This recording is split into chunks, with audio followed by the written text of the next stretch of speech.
Nous y sommes donc. Le tout dernier chapitre de ce journal. J'avoue qu'en écrivant les mots qui seront les derniers de ce journal, je ressens une légère angoisse. Je me demande bien ce que je vais faire une fois que j'aurai terminé. Quand je ne torturais pas les âmes, ce journal me permettait de m'occuper.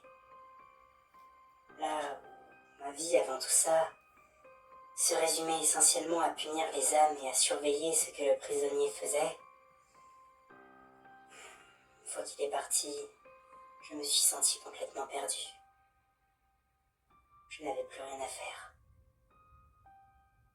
vu que j'étais dans une période d'incertitude.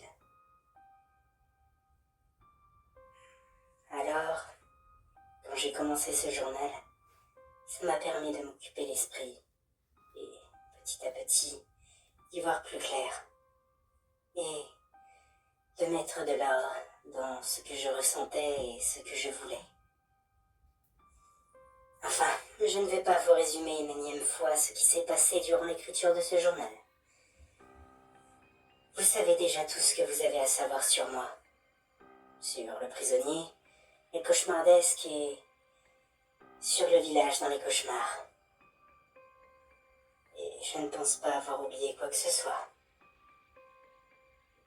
même si le contraire n'est pas impossible.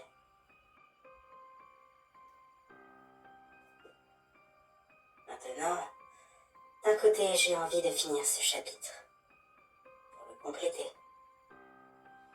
Mais après avoir fini ce journal, je retournerai dans une boucle sans fin.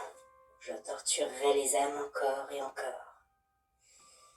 Alors, certes, je prends encore plaisir à punir les âmes de ceux qui ont fait souffrir les autres, mais d'un côté, cela fait depuis si longtemps que je fais ça que j'ai un peu l'impression d'avoir fait le tour de toutes les possibilités. Malheureusement, même si l'idée m'a traversé l'esprit, je ne peux pas m'arrêter ou partir. Mon existence, celle du village et de la cauchemardesque sont liées. Et je ne peux laisser la cauchemardesque aux commandes. J'ai peur de ce qu'elle pourrait faire ou devenir sans moi. Je pense donc que je suis voué à continuer la tâche que je me suis donnée. Et ce, pour l'éternité. Il faut croire qu'en quelque sorte, je suis moi aussi prisonnière du village. Quelle ironie. Tel père, telle fille, il faut croire. Au moins je ne suis pas seule. J'ai ma partenaire, ma sœur, qui va partager avec moi cette tâche qui ne semble pas avoir de fin.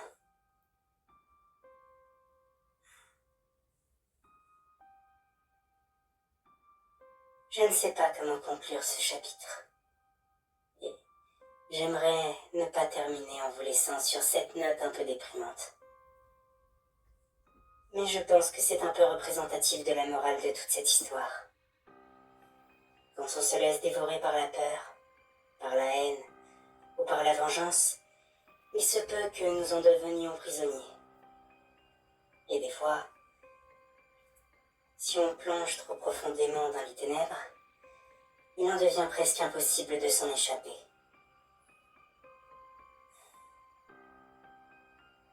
Alors, je terminerai en disant ceci.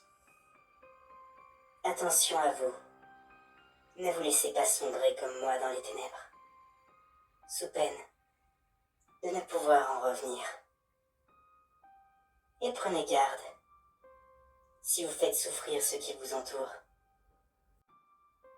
Car il se pourrait que vous atterrissiez dans notre antre. Et si c'est le cas, ce lieu sera celui où votre existence se terminera. Croyez-moi, la cauchemardesque et moi-même, nous nous en assurerons.